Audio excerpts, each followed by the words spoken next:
Hi, everyone. Welcome to Ask the Horse Live. I'm your host, Michelle Anderson, Digital Managing Editor of The Horse. Tonight, we're talking about hoof care basics. If you're like most horse owners, you probably see your farrier more than your veterinarian.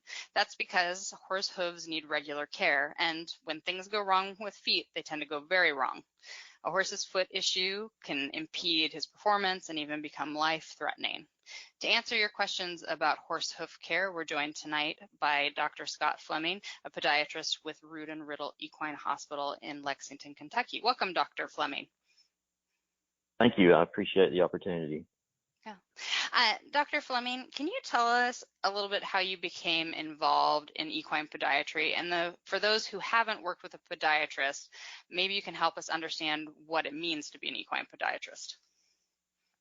Sure. So, I think being a veterinary podiatrist is loosely defined as someone who studies and treats hoof pathologies with the horse.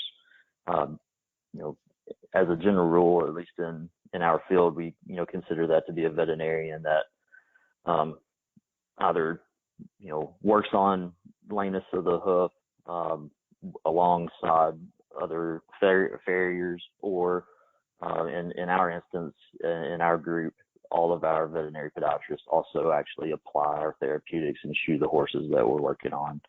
So, it's basically a veterinarian that sees, treats, and works on problems of the foot. Can you explain a little bit about that vet-farrier relationship? I know that you, in your podiatry unit, you guys are doing your shoeing, but what is the relationship between the vet and the farrier, and where is the line between vet and farrier? Oh, that's a great question, and it's certainly kind of a hot topic. A lot of farriers are quite skilled and have a really good grasp on biomechanics and hoof health and all sorts of things. And veterinarians, oftentimes are expected to have the answers for what's going on inside a foot. And frankly, sometimes, we as veterinarians just don't know. But it's certainly, I think, the keystone for hoof health and as the old saying, no hoof, no horse. I think that relationship is paramount to success of the horse, and it's really a triad, because you also have the client in the mix of that interaction. So I think it's best is a healthy respect and teamwork amongst the veterinarian, farrier, and also the client. Because oftentimes veterinarians don't have the tools or the experience to implement what they want to do with the hoof, and the farrier does. But where that can get complicated is that, veterinarians see things more or less in black and white through radiographs or imaging, and, they know where they, just as a word, say breakover, they want their breakover at a certain point, and they'll draw lines on a radiograph.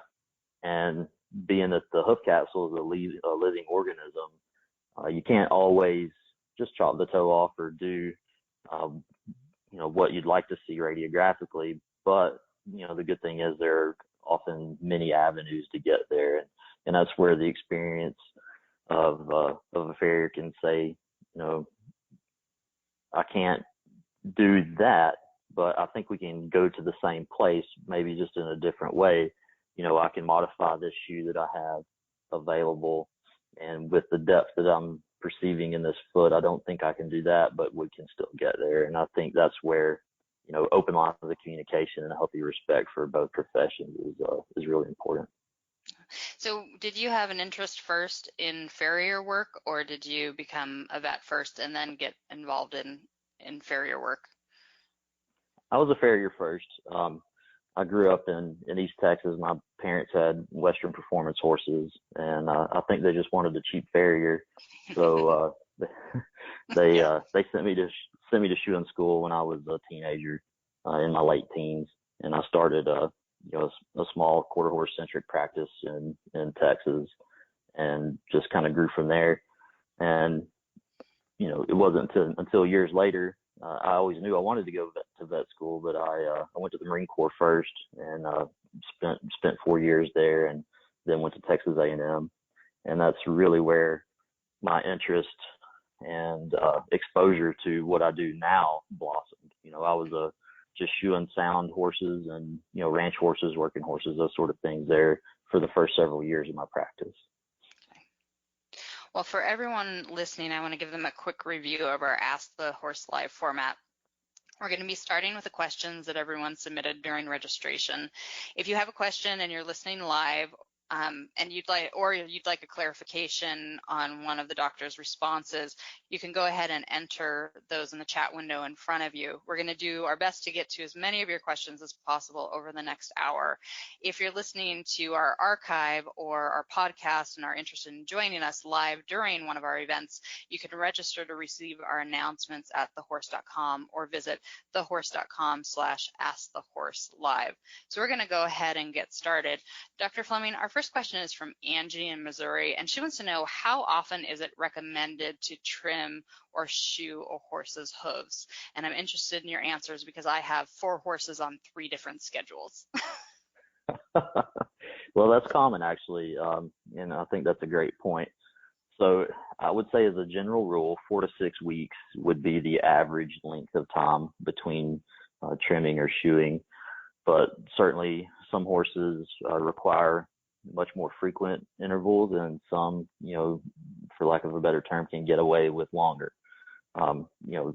Every horse is an individual as far as their hoof quality and their hoof growth, and also what we're asking those horses to do. So if they're abrading more foot or losing more hoof wall or sole over the course of the cycle, then their needs will be quite different than one that's primarily in a grassy paddock or stalled. But I would say 4 to 6 weeks. I want everyone to be on the same schedule, but it is not possible. I have tried. We have a question from Carrie in Maryland, and she wants to know if there is a difference between the way a barefoot trimmer trims a horse's hoof and the way a farrier trims the hoof. So can we back up and have you explain a little bit the difference between a trimmer and a shoer potentially, and then what that means for how our horses' feet are cared for? Sure. I think a lot of these things could boil down to kind of how a practitioner markets themselves. But strictly speaking, I think like a barefoot trimmer or someone that trims only does just that. So they model a hoof through trimming and or other ancillary therapies like boots and whatnot to manage the hoof health. Whereas a farrier will certainly trim a foot, but they also commonly, but not always, will apply shoes, be they steel or modern materials or some other manner of physical protection that's permanently or interval applied to a foot. We have a question from our live audience. It's from Jamie, and it's a follow-up to you mentioning that the hoof is a living organism. She says, since the hoof is a living organism, what is the best way for an owner to support and maintain the hoof's health? That's a great question. I think the best way is just to be an observant owner. Look for what is historically normal for your horse, and that way you can pick out things that are abnormal when they spring up. Your horse's comfort and just the way that the foot looks, is a big indicator of hoof health. And I think that would be kind of where, when I'm talking to owners, just don't just go through the motions of picking out their feet, but actually look at their feet, every day when you're in the barn, and look for things when they change. And what role might nutrition play in the hoof's health? Well, nutrition certainly is a huge component of hoof health, just as anything that grows or is on the horse. There are a lot of products out there, certainly that are targeted to, the basic building blocks of feet.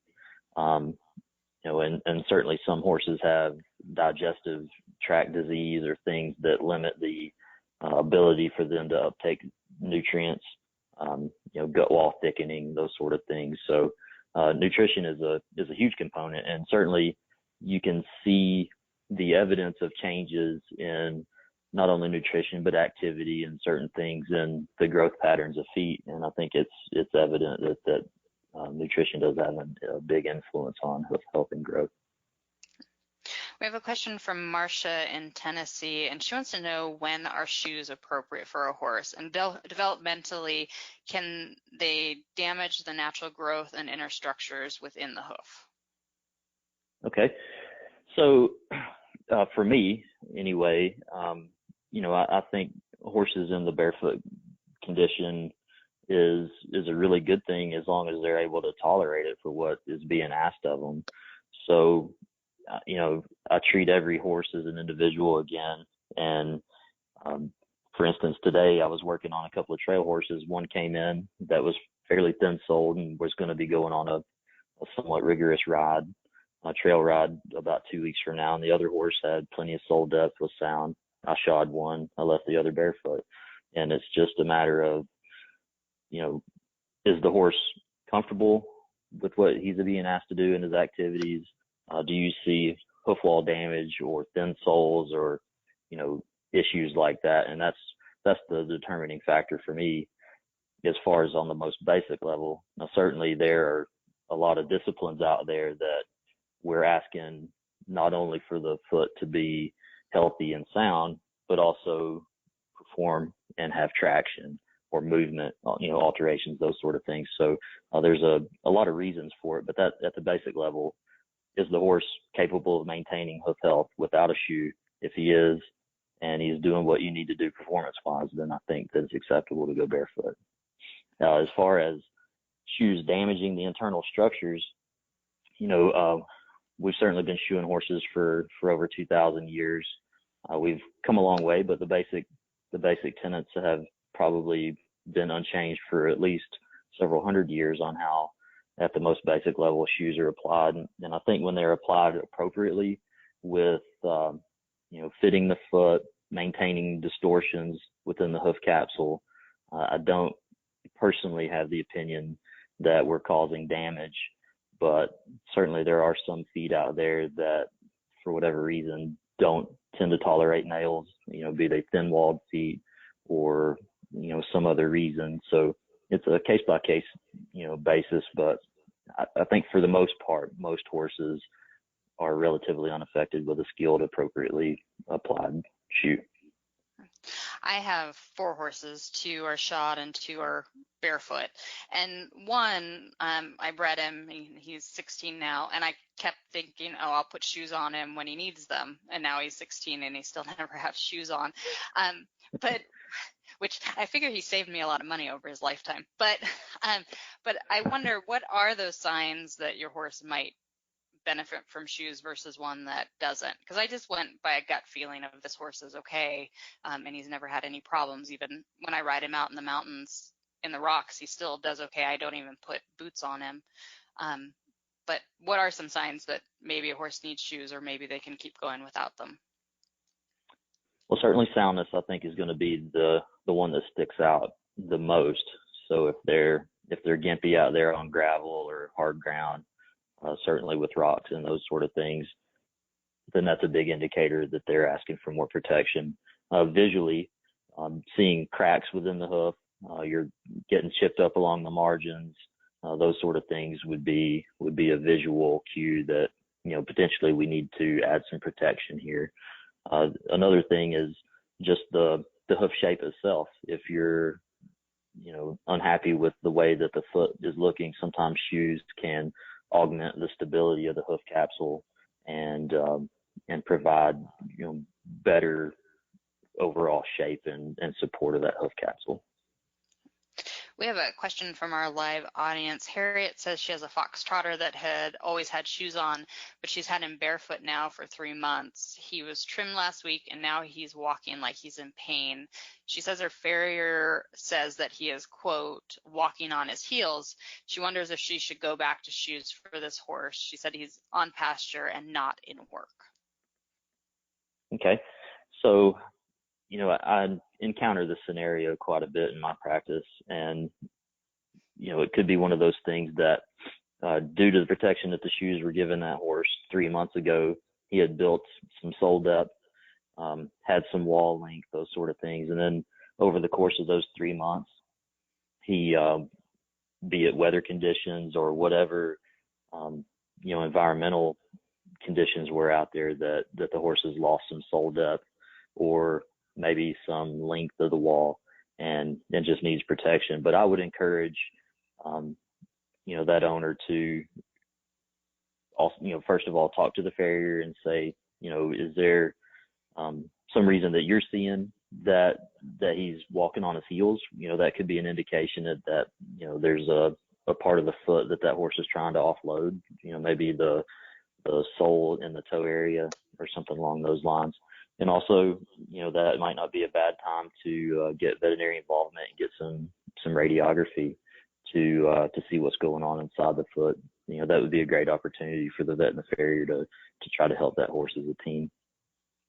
So I think it's interesting, Harriet, saying that the horse is walking on his heels. Can you talk to us a little bit about how the hoof should meet the ground in a horse that has a healthy foot? Sure. As a typical, I'd say most horses out there, they more or less land flat. That's not always the case. Some land on their lateral wall and they roll heavily to the inside, or they land toe first or heel first. It's not always a detectable lameness associated with those different loading stances, but as a general rule, a horse will land somewhat flat. Now at different speeds, certainly they will land heel first, if they're at a canter or something like that. But in a walk, when we're seeing them sort of in slow motion, that's the typical way that they're loaded. We have a question from Lisa in our live audience. She has 4 horses, but one of them has Cushing's and has foundered in the past. She says that horse seems to have much faster hoof growth than the other horses. Is there a relationship between founder or Cushing's and hoof growth rate? I would say not necessarily, but potentially. So, I think it's dependent. If a horse is laminitic, typically there's been some alteration in the structures deep within the foot, and also potentially the blood supply nourishing those different tissues. Kind of the typical thing that we would see with a rotational founder, one that's actually rotated with the coffin bone, is that the dorsal wall up at the front of the foot doesn't grow as quickly as the heel area, and you'll get, a very upright foot over the course of a cycle, and that toe will get that dish or that slipper look to the front. So I think it certainly depends on if that foot is growing in a healthy manner or an unhealthy manner, but it could be related to the Cushing's and the laminitis for sure. We have a question from our live audience. Vicky wants to know how often a pastured retired horse's hooves should be inspected. Personally, it would be great if they could be inspected every day. I've got a couple of retired ranch horses here at the house, and with my busy schedule, it's tough for me to get my eyes on them every day. But my wife is pretty good about checking them, and one of my guys came in with a lag bolt kind of in the perimeter of his foot, but it was within the sensitive tissues. And if we hadn't, and he was a pretty stoic guy, he's a little bit off on it. And she told me, and I came and checked him late that night and found that foreign body there. But, picking feet, seeing those feet as much as you can, daily if possible, but certainly several times a week, I think is a really good idea, just to ward off things like thrush and other diseases of the feet, penetrations, seeing that you're getting separations in the feet, anything that you can head off early and be preventative rather than reactive after something's already gotten bad is best. We have a question from Ken in our live audience, and he says he has 2 barefoot Arabians, each with a left front club foot. He wants to know if the club feet should be trimmed differently than the regular ones. So on this one, I'm going to ask you to back up a little bit too and explain to the audience what a club foot is for those who don't know, and then address Ken's question. Okay, sure. So club feet, they're characterized as being more upright than normal. So if you have what you would consider to be a normal hoof on, say, the right front in this gentleman's case, and the left front is much straighter up and down, has more heel, has a certain hoof angle that is past a certain point, then that would be considered a club foot.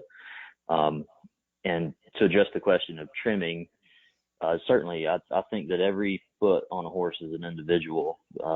Many people take great pains to make all the feet, or at least pairs, fore and hind, to be matched. But for me, I find that I'm treating every foot as an individual, and if they look the same, that's great. And oftentimes we can do things, through appliances or shoeing to make them behave the same, but they may not necessarily look the same. So if I was trimming barefoot, club-footed horses, I would trim that foot differently than I would the low foot. And typically what I would do in that case is try to maintain as much sole depth as I can over the apex of the coffin bone. That tends to be where they get rather thin and they beat up their toe.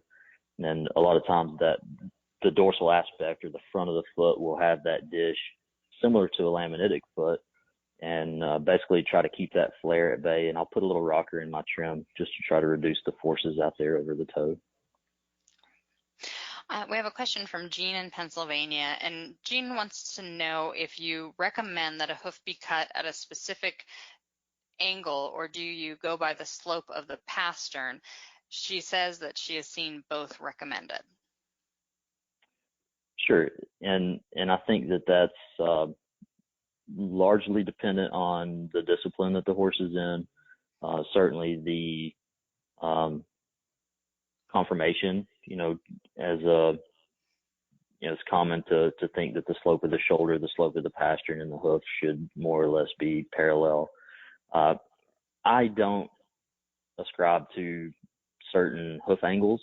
I'm often asked with certain breeds and disciplines to try to get the same angles on feet or try to get to a certain angle because the trainer feels that that's the angle that the horse goes best at.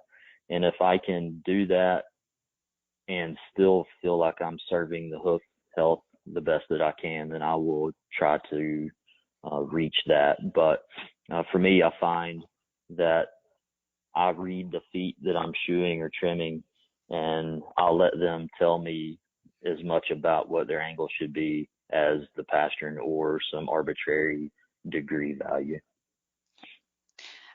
Brittany in Illinois wants to know how incorrect angles can affect a horse's soundness and comfort. Yeah, I think that certainly within the last decade or more, negative palmar angle has been a more and more common topic. And what that is that's the angle that the coffin bone is in relation to the ground. We tend to like to see those coffin bones be in a positive stance, 3 to 5 degrees of positive angle. So that would have the tip of the coffin bone lower than the back of it. So when that bone is flat or even negative, it does tend to put more strain on the tissues in the back of the foot. It also puts strain differently on the tendons and ligaments that attach to the foot. So your deep digital flexor tendon, your suspensories, all those sort of things are affected differently. So I think that angles that aren't ideal can certainly be very contributing to lameness and issues with the foot. Pam in Missouri asks you if you can discuss horses who have developed long toes and low heels. She wants to know what causes it and what might help to correct the problem. I have one of these. So can you talk to us a little bit about what it means to have a low heel, long toe, and then the problems that can be associated with that? Sure. That actually kind of goes right in line with that negative palmar or plantar angle. So palmar would be on the front, plantar would be on your hind limbs. A lot of those feet have kind of a bull-nosed appearance. They have a really long toe and crushed type heels or underrun heels. So that would be a long toe, low heel type scenario. And that either develops, on that horse the way he was born. He may have really long pasterns and just put more pressure in the back of his feet over time. It could be shoe and related. Another issue is the digital cushion. So it's basically a thick shock absorbing pad that lives under your frog, between the frog and the navicular apparatus. And that's the health and the sort of vitality of the back of the hoof. And when that degenerates, we find that it doesn't come back. And if you look at your heel bulbs on your horse, if you can, grab that little dimple that rests right there at the bottom of the pastern, and you put your thumb, say, on the frog, if your fingers are really close together, that's where that digital cushion should be. And a low foot automatically has a smaller digital cushion than, say, an upright foot, like a club foot. But those can degenerate over time, and they often, once you lose that structure, then you start developing those crushed heels and that long toe type foot. So my horse that has this issue, he came that way, and he was middle-aged when I got him. So with a younger horse, is there a way to prevent that deterioration of that digital cushion? Is there anything that could have been done earlier to save that and prevent the long toe, low heel situation? Yeah, I think there's certainly some things that we can do to try to mitigate that. Commonly, I work on a lot of thoroughbreds, and a lot of these horses are putting a lot of pressure on the back half of their feet at speed and training and in racing. So, and they also have a very light hoof that's built for speed, So those are the feet that I see from 2 days old until they're retired, either as brood mares or stallions, or off the track thoroughbreds that are out, having a sport career. And I think that sole support is an important thing that we can do to try to help those feet. When horses are stalled for, say up to 23 hours a day, they're not really engaging the back of their foot, and oftentimes they're on bedding that doesn't conform to the bottom of the foot. And if we can put like a removable orthotic, say an impression material that forms to the foot, and while they're stalled, you leave that in there, just put some duct tape over it, and then when they go to work, you take it out and they have just a regular open shoe. They can go and perform with the traction and the lightness that they need, and then they have that support back in the stall. Another thing would be bar shoes, or any type of shoe that physically cradles the back of the foot and just helps support those tissues. I think the biggest thing is trying to keep the back of the foot engaged. And if you can do that, then you can help maybe reduce the chances or slow the progression of that deterioration back there. We have a question from our live audience. Anna wants to know if there's any way to tell if your horse has a negative palmar angle without taking x-rays. There are certain sort of visual cues, one being that the coronary band is very steep. So if you, especially on the hind limbs, they've found that if you basically trace a line, say you had a laser that was taped to the side of the coronary band directly over it, if that laser pointed above the knee on the forelimb, then that is a visual indicator that there may be a negative palmar angle. The other thing would be just those really low crushed heels and a long toe. Oftentimes those toes will be bull-nosed, or they'll be rounded off, kind of like a dome in the front. So that's another indicator that you may have something going on with that. And lastly, if you're looking at the growth rings, So the little micro, if you look really close at your horse's feet, there will be subtle rings like a tree has that kind of represent the rate of growth. So a negative palmar plantar angle horse will typically have much wider growth rings in the toe region than at the heel. So speaking of x-rays, how frequently should we have our horse's feet x-rayed? It seems like we wait until something's wrong. Should we be doing that before something goes wrong? I know my farrier would love me to do x-rays more frequently than I do. Do you have a recommendation as both a vet and a farrier? Well, I think it's tough to just arbitrarily recommend that you get them at a certain age or, at given times, but they are certainly valuable, no doubt. In a word of caution, the quality and the kind of the views that you get can be quite different depending on how that radiograph is taken. So you can't always take them as being concrete on things like balance. If a horse is standing with his head off to one side, that coffin bone moves quite a bit more than you would expect within that hoof capsule.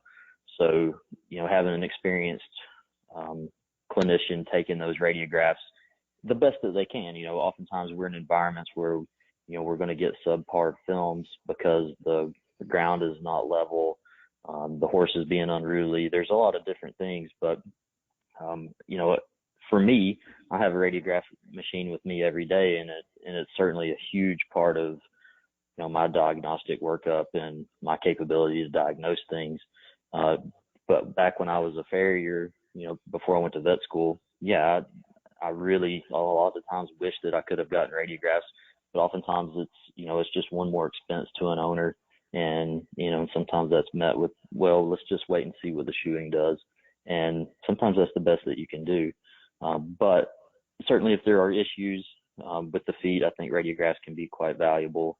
But in the sales industry here in the thoroughbreds, we get radiographs on all these things all the time. But, certainly in other parts of the country, that may not be the case. But it would be tough for me to say you need to have it done at 6 months to see if things are going wrong. But visually, if you're seeing issues, then I would jump on it and get some rads taken. So looking at radiographs is a technical skill. How do farriers learn that? Or how do you know that your farrier has that skill set to really be able to read those radiographs? Is that something that your vet's helping with? Is it something that they're learning at their shoeing schools? What role do those radiographs play in the farrier's work? Well, I would say that's probably quite controversial, actually. So when you're looking at radiographs, there's a big distinction between doing that for shoe placement and doing that for diagnosis. Every state has a veterinary practice act, and it's quite different on what people are allowed to do. It also goes over to like equine dentistry and those sort of things. So I think probably the vast majority of those farriers that are skilled at looking at radiographs for shoe placement have developed that skill set over time, probably working alongside veterinarians in a team approach. And there's also a lot of great information and resources online. There are certainly courses that are given by different people that go over radiography pretty extensively, and there's a lot of knowledge and experience to be gained from all those sources. So, I think it's probably a little bit of everything. We have a question from our live audience. It's from Kathy, and this is a question we've actually received a lot of this question in our registration questions as well. She wants to know about white line disease. Can you tell us a little bit about what white line disease is? And then she's asking if you have any suggestions for treatment. Sure. Yeah, I deal with quite a bit of white line disease, and it's really frustrating to encounter it because it's a kind of an insidious process that's growing under the foot, and you can't see it until things may be quite bad. And what it is, it's environmental fungus in combination with bacteria and other things that typically do well in an oxygen poor environment like the inside of a hoof. They seem to kind of target one particular area of the foot, which would be the unpigmented portion. So if you look at a freshly trimmed foot, the outer edge of the wall will have some color, even if it's yellow or black. And as you move closer to the middle of the foot, it's going to get whiter and whiter. And right before you get to what's called the white line, which is actually yellow, that's the area that white line disease attacks. And it may just be a stone or some sort of defect that allows soil and moisture to remain in a little pocket, that it grows from there.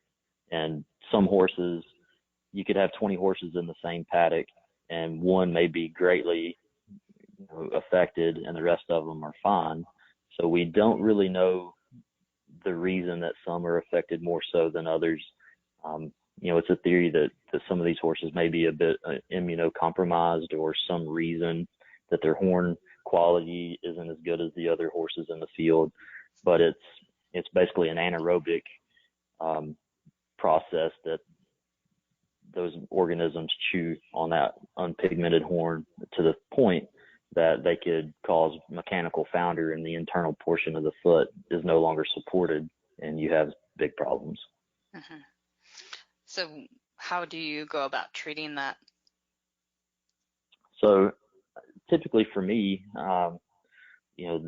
those guys don't like oxygen, so I like to give them all the oxygen that I can, and that may be through debridement. So I'll certainly assess the hoof conformation and the extent of the white line disease to come up with my shoeing plan to support that foot. And then I'll go in and typically physically remove that outer wall to expose the lamina, the keratinized lamina that's over that, or the white line, and treat it topically. May use something that's like chlorine based to go in there and kill that. And there's certainly a lot of like formalin based products. A lot of them are purple in color that I will squirt on the foot to try to keep that stuff at bay. And it also toughens that tissue, so it acts more like a hoof wall as opposed to its normal sort of rubbery texture. But that's a typical approach is remove it, treat it, try to keep it as clean and dry as I can through the shoeing cycle, and hope that it's growing down. And every time I come back to that foot, I'm going to kind of work my way around those margins and make sure that I'm not getting areas creeping back beneath the hoof wall. So when I think of white line disease, I always think of athlete's foot, and people can spend years fighting it, toenail fungus. Is that a fair analogy between the two? Yeah, I certainly think so. It's, I believe that would be onychomycosis is what it's called, and that's exactly what it is. It's fungus that is living in a poorly perfused part of the body. And humans, the bed underneath their nails is a lot more sort of reachable by systemic drugs. So I think humans typically would take systemic products, whereas the horse isn't so much the case. That area is rather isolated from the blood supply. So we typically have to do things topically as opposed to systemically. So does this end up being a chronic problem for those horses, or can you get it cured and it's never going to be a problem again? Well, I think it can go both ways. I've certainly had cases that I eradicated it, never had any trouble again. And then they're the ones that I get it grown out and I come back, say a year later, having not seen the horse, and it's pretty rampant again. So I think that it could go either way, and you really don't know. It's just one of those things. Once you have a horse that that's susceptible to it, that you need to kind of keep a closer eye on it. Yeah. So what's the owner's role in that? What can the owner do to help with the treatment and prevention? I think husbandry is a big thing. Picking feet, keeping the horses stabled in a reasonably clean environment.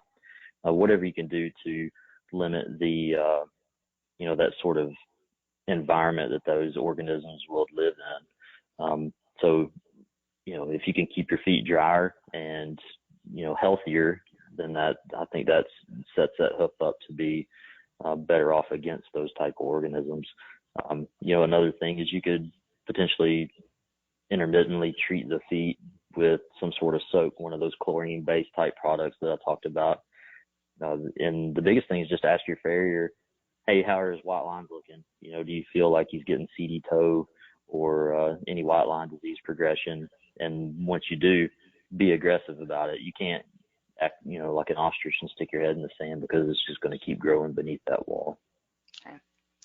We have a question from Richard in our live audience. He wants to know if a frayed frog should be trimmed, and how often does the frog shed from the horse's foot? I think it's variable. I see some horses that may shed their frogs a couple of times a year. For me, I try to leave the mass of the frog in place. I think it's certainly a support structure within the hoof. And if it has frayed edges, I think, if they're harboring thrush or, it looks like it's going to be something, I'll clean those tags up, and I'll also kind of trim the edges up to where, the frog's a bit more able to, say, self-clean along the sulcus there, where the bars come down and meet the frog. That area is where you typically have manure and debris. So if I can make that frog kind of mirror the sensitive frog that grows that rubbery tissue from the bottom, then I typically consider that. I try to leave it healthier than I found it, but if there's nothing to take, then I'll leave it.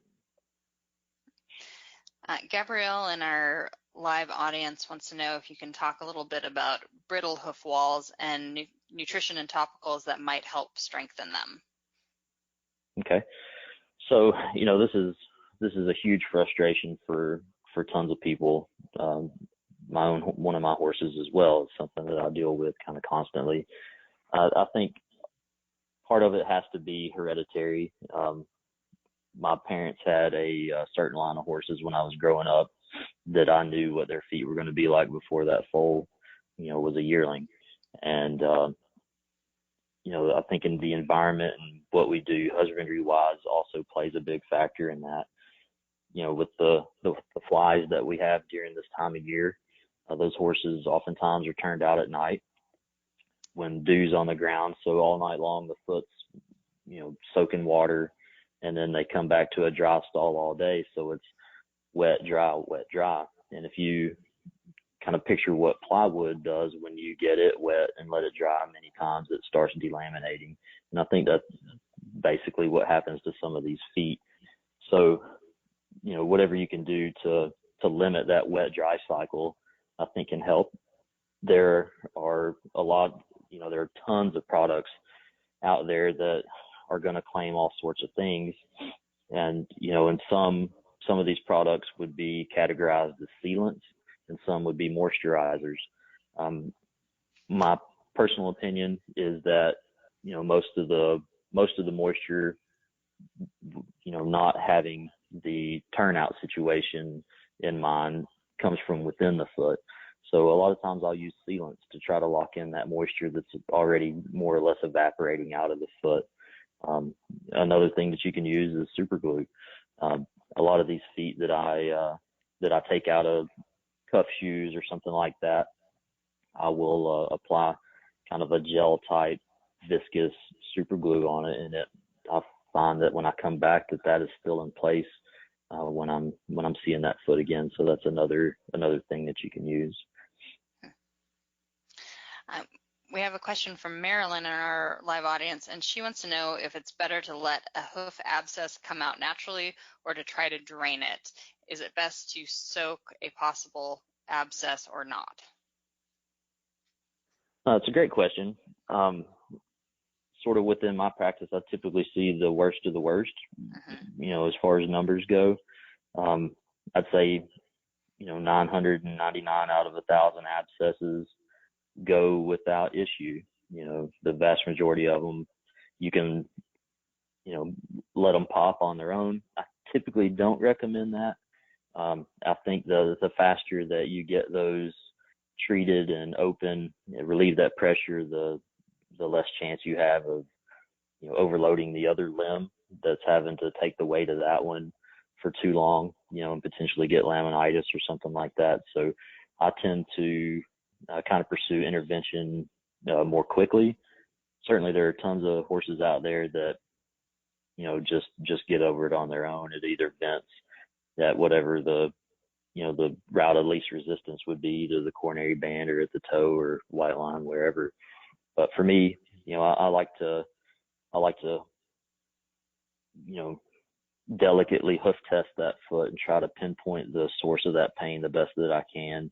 Try to go in farther out to the edge of the foot as possible. I don't like to dig holes out in the middle of the sole if I don't have to. Sometimes you do, because that's where they are. But I'd say most abscesses tend to try to vent out near the white line, and so I think getting them open is better. Now, if you dig a huge hole and the corium or that soft tissue within that foot swells and occludes that area, they can be a lot sore from that than they were from the original abscess. So, it needs to be done skillfully, but I would open it up. And as far as soaking goes, absolutely. I think soaking abscesses is, it's a tried and true practice, and I think it's still certainly effective. Using Epsom salt and betadine or one of those chlorine-based soap products, I think all of those certainly have a place.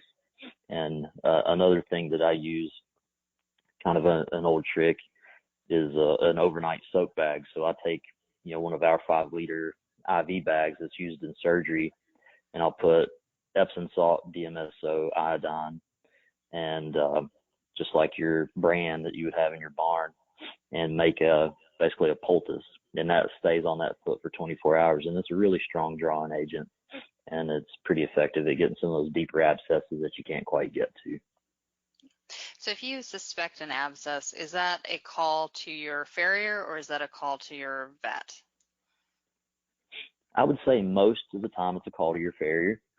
And I think that's kind of one of those things where veterinary coverage and your sort of personal relationship with your veterinarian or your farrier dictates who gets that first call.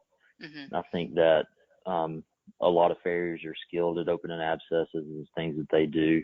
I think it is one of those things that depends on the jurisdiction on kind of what could be frowned upon, but often isn't, that a farrier goes in to open one up. I think that they have to just make a personal decision on, has this gone to the point where I'm invading live tissue, or am I doing something that I really need veterinary assistance with? I never think it's a bad idea to call your veterinarian.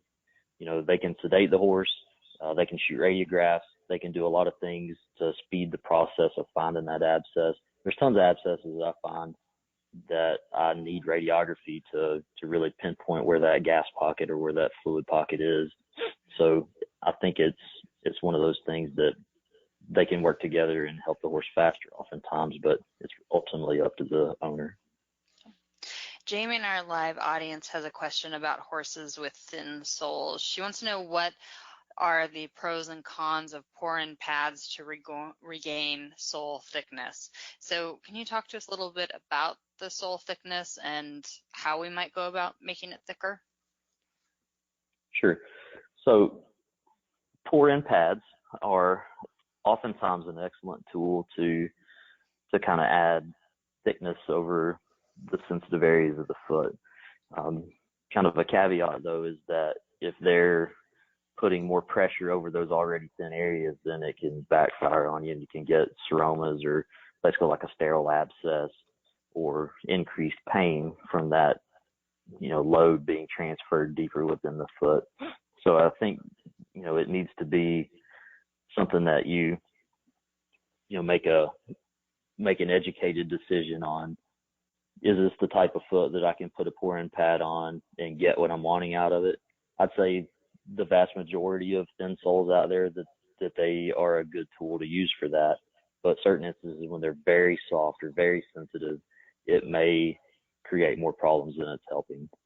In those instances, I will either put a treatment plate on with the sole support or the pour-in in the back of the foot or in the other area of the foot that is stronger, and completely offload that area. Or I may do what we call a differential pour. So I'll put the very softest pour in over that sore area, and I'll put the more firm stuff in the back of the foot. So there are different ways of looking at it. You can also put concavity within that pour in. So you have a foam board and you squeeze that stuff in from the back, and I'll actually depress that foam pad deeply within the foot. So when he's standing in the stall or standing on the ground, that pour in isn't actually contacting the ground. But when he's going over rough terrain, then it's offering that protection when I need it.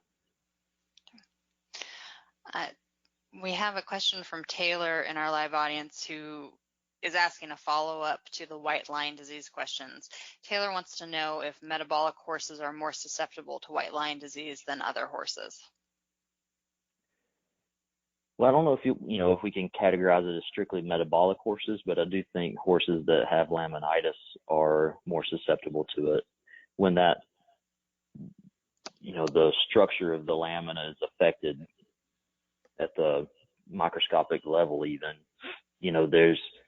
there's more avenues of entry for those organisms to get in there.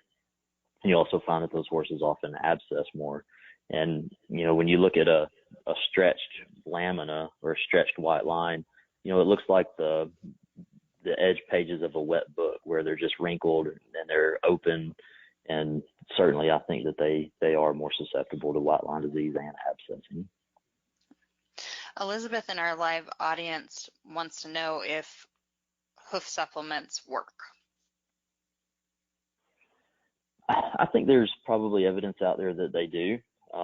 If the horse truly needs the things that are in those hoof supplements, then yeah, I think we can see great improvements. The sort of the downfall is that oftentimes that isn't realized until 6, 9, or 12 months down the road, by the time that new wall actually gets to the ground surface. But I do think that they can help. But if the horse has all the, if its GI system is uptaking all the nutrients on a balanced ration, and they already have all the things that they need for their feet, you may just be making expensive manure. We have another follow-up to white line disease. I mentioned it was a popular topic in the registration questions. Natalie wants to know if it's more common for, Natalie wants to know if it's more common for a horse to get white line disease in any foot, or is it more common in the front versus the hind? I would say we probably see it more often in the front, and that may be for a couple of reasons, but I don't think it's, that it is greatly so. I think, I see it in all 4 feet, but as a typical rule, I probably see more up front.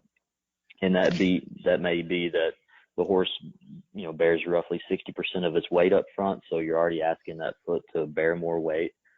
The other thing is just the way that horses travel. On the forend, when they turn, they plant their foot and twist, and on the hinds, they just lift their limb and step over the opposite limb. So there's a little bit more twisting that goes on with the front hooves. So, that's all just, hypothetical, but, certainly I think I see a bit more in the fronts. So if you see it in one foot, are you more likely to see it in another on the same horse? I would say yes, but not necessarily. There's plenty that I just have it in one foot, but for every one of those, there's probably 10 that have a bit in several feet. So I think it, kind of going back to that first thing, when you've got 20 in a paddock and one has it really bad and the rest of them don't have any, it just seems like some horses in particular are more susceptible to it. And it doesn't typically matter if that foot's white or dark. It's just one of those things that some horses just seem to be more susceptible. Well, it's funny that you just mentioned light versus dark feet, because the next question is from our live audience, and it's from Taylor, who wants to know if there's any truth to the theory that white hooves are more brittle than dark hooves. Taylor says, my horse loses shoes on his white foot more frequently than the others.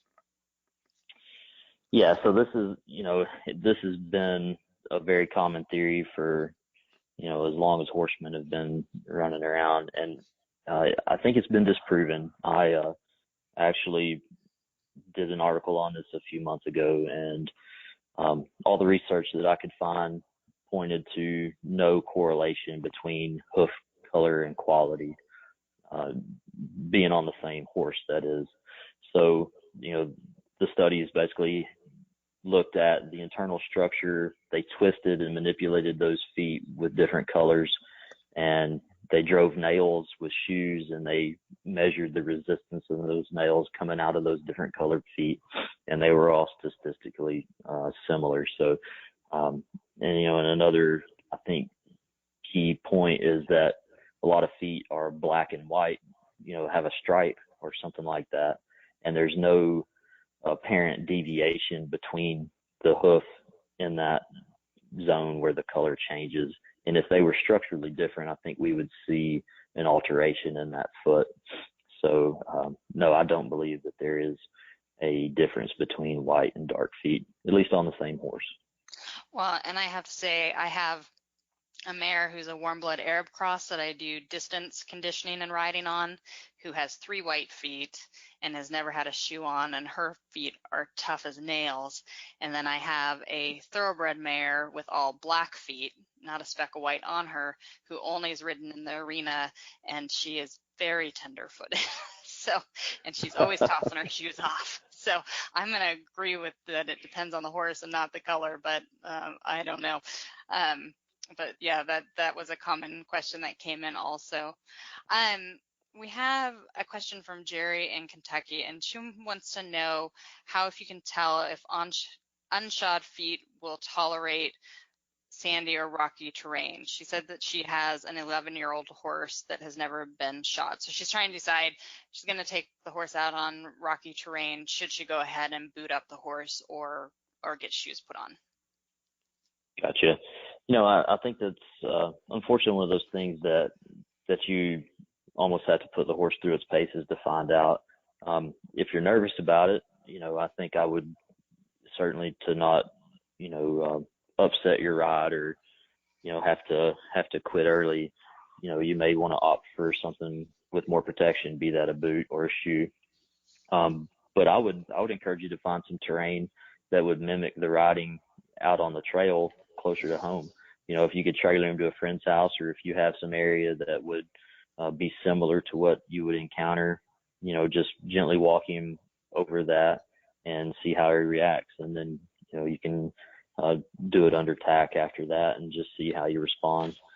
Another thing would be, to go over the horse with hoof testers, see if he is pinpoint sore in certain parts of the foot that you would expect to be improved with protection. Then that's something that you could address before you actually go out on your trip. So do you have any recommendations for those of us who do have horses that we occasionally put in boots for trail type riding? Do you have recommendations about training or conditioning for those boots? I have that mare that I mentioned with really solid feet, but I do ride her on really rough terrain for lots of miles. And so I do boot her up occasionally, and I get concerned about changing her breakover with that boot, or that I could be causing soft tissue damage by changing her foot, by sometimes riding her in boots and sometimes not. Is that a valid concern, or am I just being a overly concerned horse owner? No, I think for me, it's a certainly valid point. When I wear different shoes and go and do strenuous activities in something that I'm not used to wearing, I can feel it. And I think the same would probably be true for a horse. When you're changing the angle, you're changing the breakover, like you mentioned. There's a lot of different things to take into account, soft tissue wise. So if you have the time and that you're coming up, my personal recommendation would be to put them in it. And you think about not only the sort of the mechanics of that, but also what it's doing to the heel bulbs and where that boot attaches. If you give them a little bit of time to get used to that, and maybe decrease sensitivity, or even allow that tissue to keratinize more in response to what it's being asked before you go out on a 100-miler, I think that would be good.